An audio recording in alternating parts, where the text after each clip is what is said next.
we suspect of terrorist acts, although we refuse to provide any evidence and we refuse to enter into negotiations for extradition and transfer.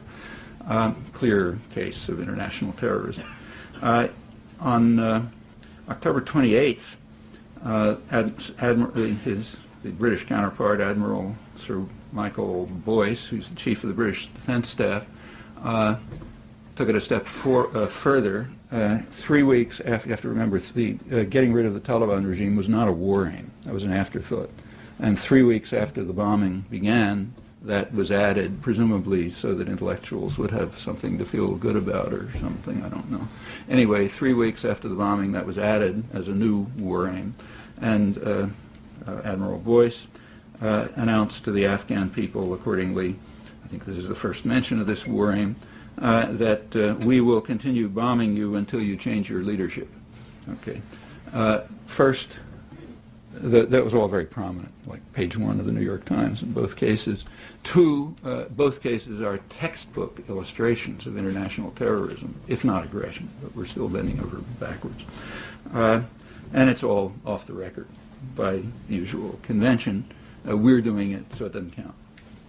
It's only when they carry out what we officially define as terrorism that it counts.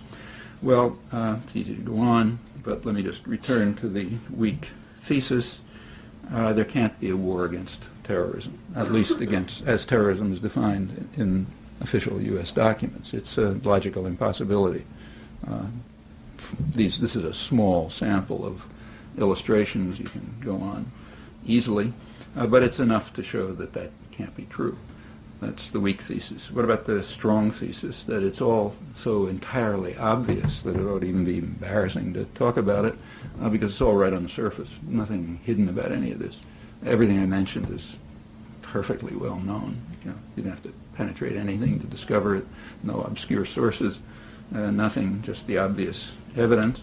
And it's very easily, you can easily add to it. There's a ton of literature about it for the last 20 years. But that's all off that literature also can't be discussed because it comes out with the wrong conclusion. So it's treated the same way terrorism is in our intellectual culture. Again, a choice, not a necessity. So we end up with kind of a dilemma. If we're not honest, forget it. If we are honest, there's a dilemma.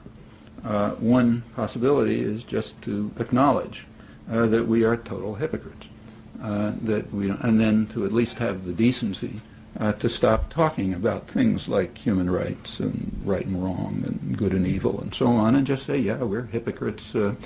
We have force, and we're going to rule the world by force. Period. Let's forget about everything else. The other option is harder to pursue, but it's imperative. Unless we would like to contribute to still worse disasters that are likely to lie ahead.